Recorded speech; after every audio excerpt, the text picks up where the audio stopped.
Séquence qu'on voulait vous montrer, effectivement, c'était au journal de 21 h sur la première chaîne de télé russe, le journal le plus regardé du pays. On y voit une journaliste passer derrière la présentatrice du journal télévisé avec un message, une pancarte, un message qui dit on vous ment, en gros, à la télé russe, on vous ment. Elle a dit d'ailleurs, avant, ce qui se passe en Ukraine est un crime, la Russie est l'agresseur, elle risque clairement d'aller en prison.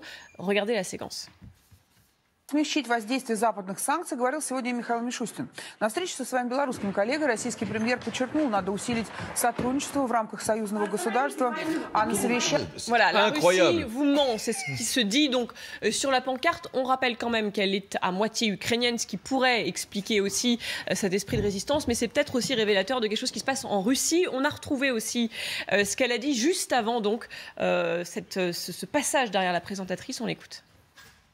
Ce qui se passe actuellement en Ukraine est un crime, et l'agresseur, c'est la Russie. La responsabilité de ce crime pèse sur la conscience d'un homme et d'un seul, Vladimir Poutine. Mon père est ukrainien, ma mère est russe, et ils n'ont jamais été des ennemis.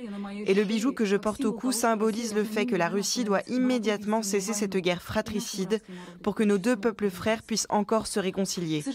Malheureusement, ces dernières années, j'ai travaillé pour la première chaîne russe, où j'ai participé à la propagande du Kremlin. Aujourd'hui, j'en ressens une grande honte. Honte d'avoir permis la diffusion de mensonges sur les écrans de télévision. Honte d'avoir laissé transformer les Russes en zombies.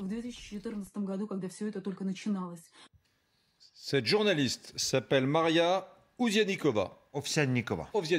Eh bien, Sergueï Girnov, vous qui avez réintégré l'équipe, merci d'être revenu sur ce plateau. Je rappelle que vous êtes un ancien espion du KGB, que vous avez travaillé, été formé à l'époque dans les années 80 avec Vladimir Poutine et que vous êtes désormais essayiste en France, francophile, francophone et amoureux de la culture française. Vous aviez déjà été envoyé d'ailleurs, il faut le rappeler, petite parenthèse, en mission d'espionnage pour le KGB à l'ENA. Hein, vous avez été envoyé à l'époque par le KGB pour infiltrer l'ENA, voilà. Ça, je referme. Valérie Pécresse. Ouais, et vous avez rencontré d'ailleurs Valérie Pécresse à l'époque. Dites, je referme la parenthèse, ça c'était pour les présentations.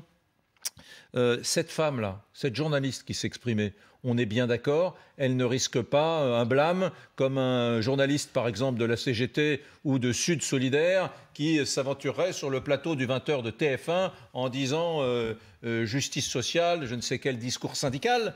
Là, elle risque 15 ou 20 ans de prison. Oui, c'est un acte héroïque. Et c'est un acte, si vous voulez, c'est autant ce qu'elle a fait sur le plateau, parce que c'est énorme, hein, c'est quand même le journal le plus regardé de Russie. J'allais dire de l'Union soviétique, puisque c'est exactement ça, c'est le même journal, ça s'appelle Vremya, Le Temps, c'est à 21h, tous les soirs à 21h, une demi-heure de journal. Donc c'est énorme. Mais en plus, elle a enregistré cette vidéo, c'est une sorte de... comment on dit Appli. Non, mais de suicide professionnel. De suicide professionnel. Oui. Mais aussi de constater qu'elle regrette ces années. C'est fort aussi. Ça veut dire que ça appelle à tous ces gens qui restent encore sur cette chaîne, qui continuent cette propagande, qui continuent à participer. Et c'est très, très fort.